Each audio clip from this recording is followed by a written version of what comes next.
میری سمجھ میں نہیں آتا کہ آج جو لوگ اقتدار کی کرسی پر بیٹھے ہیں انہیں مذہب ہی کا نام نہیں آتا، نہ وہ کچھ جانتے ہیں۔ ہمیں ہمارے مذہب کی ضمانت دی گئی ہے، ہم اس ملک میں زندہ ہیں، یہیں مریں گے، یہیں پیدا ہوں گے۔ اور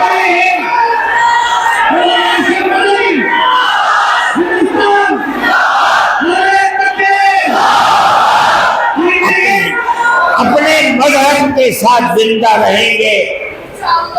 ہمارا ایمان ہے، ہمارا مذہب مرنے والا مذہب نہیں ہے۔ جنہوں نے ہمارے مذہب کو مارنے کے لیے اپنے تیر و تفنگ چلائے ہیں وہ خود مٹ گئے، مذہب اسلام زندہ ہے۔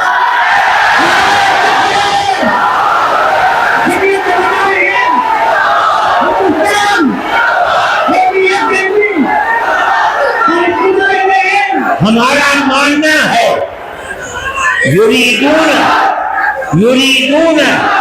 ان یطفئوا نور اللہ بافواہہم واللہ متم نورہ ولو کرہ الکافرون۔ لوگ یہ چاہتے ہیں کہ اللہ کے چراغ کو بجھا دیں گے، اللہ اپنے چراغ کی روشنی مکمل کر کے رہے گا۔ اگرچہ اسلام کے دشمن اسلام کا برا چاہتے ہیں۔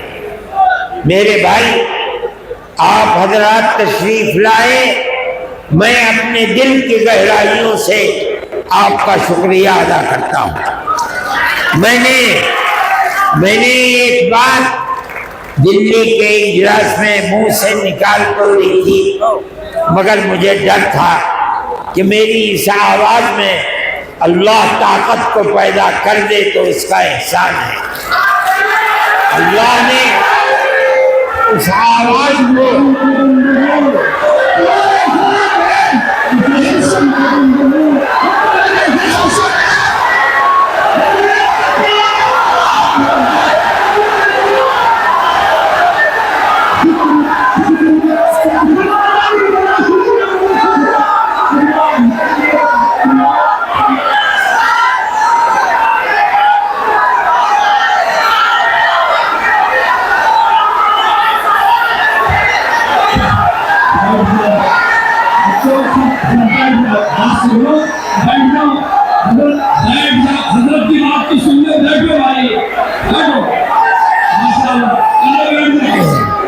اللہ نے اس آواز کے اندر اپنی طرف سے طاقت پیدا کر دی۔ یہ اللہ کا احسان ہے۔ اللہ چاہے گا تو وہ ہمارے خاص طور پر اس مذہبی معاملے میں ہماری مدد کرے گا، بلکہ گورنمنٹ اور ملک کی فرقہ پرست ذہنیت مذہب اسلام کو بدلنا چاہتی ہے، ختم کرنا چاہتی ہے، یکساں سول کوڈ کو لانا چاہتی ہے۔ وہ لوگ انشاءاللہ ناکام و نامراد ہوں گے اور مذہب اسلام انشاءاللہ زندہ رہے گا۔ میں آپ سب کا اور جن لوگوں نے اس اجلاس کے لیے دانے دینے سخنے مدد کی ہے، میں ان سب کا اور انتظامیہ پولیس والوں کا، ارباب سیاست کا جو یہاں ہیں، میں اپنے دل کی گہرائیوں سے ان سب کا شکریہ ادا کرتا ہوں۔ اللہ تعالی آپ حضرات کے آنے کو قبول فرمائے۔ آپ جس طرح خیر و عافیت کے ساتھ آئے ہیں اسی طرح خیر و عافیت کے ساتھ اپنے گھروں کو واپس ہو جائیں۔